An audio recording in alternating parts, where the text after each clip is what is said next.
நெல்லை மாவட்டத்தில் பன்றிக் காய்ச்சலுக்கு 3 பேர் உயிரிழந்துள்ளனர். இதையடுத்து பன்றிக் காய்ச்சல் பரவலை தடுக்க தீவிர நடவடிக்கை எடுக்கப்பட்டுள்ளதாக பாளையங்கோட்டை அரசு மருத்துவமனை தரப்பில் விளக்கம் அளிக்கப்பட்டுள்ளது. பாளையங்கோட்டை அரசு மருத்துவமனை முதல்வர் சித்தியத்திய முனவரா புதிய தலைமுறையிடம் பகிர்ந்து கொண்டவற்றை பார்க்கலாம். நெல்லை மாவட்டத்தில் பன்றிக் காய்ச்சல் பரவி வரும் நிலையில் இது தொடர்பாக பேசுவதற்கு மருத்துவக் கல்லூரி முதல்வர் சித்தியத்திய முனவரா நம்மோட இருக்காங்க. அவங்ககிட்ட கேட்கலாம். வணக்கம் மேடம், நம்ம மாவட்டத்தை பொறுத்த வரைக்கும் எத்தனை பேர் இந்த பன்றிக் காய்ச்சலுக்கு பாதிக்கப்பட்டிருக்காங்க? இதுவரைக்கும் பன்றிக் காய்ச்சலால் பாதிக்கப்பட்டவர்கள் என்று சொல்வதற்குனா 5 நபர்கள் பாதிக்கப்பட்டிருந்தார்கள். அதில் 3 பேர் நல்ல முறையில் குணப்படுத்தப்பட்டு அனுப்பியுள்ளோம்.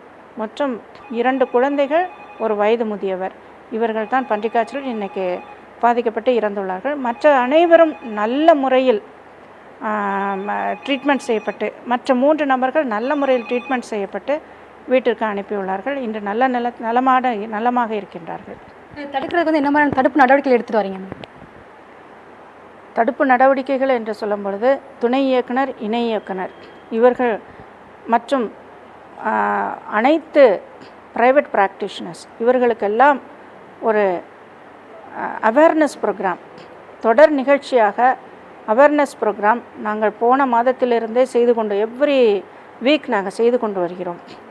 மேலும் ஒவ்வொரு பன்றிக் காய்ச்சல், இந்த காய்ச்சல் தீவிரமாக உள்ள இடங்களுக்கு மருத்துவ குழு அனுப்பப்பட்டு வந்தது. எங்களுடைய மருத்துவக் கல்லூரி மருத்துவமனையிலேயே 2500 வேக்சின்ஸ் எங்களுக்கு கொடுக்கப்பட்டிருந்தது. இங்குள்ள மருத்துவர்கள் மற்றும் களப்பணியாளர்கள் அனைவருக்கும் பன்றிக் காய்ச்சல் வராமல் தடுப்பதற்கு என்று இந்த வேக்சினேஷன் போடப்பட்டது. பரவி வரும் நோயை விட அதிகமாக தடுப்பு நடவடிக்கைகள் மேற்கொள்ளப்பட்டு வருவதாக தெரிவித்துள்ளார். புதிய தலைமுறைக்காக ஒளிப்பதிவாளர் சங்கருடன் நெல்லையிலிருந்து ரேவதி.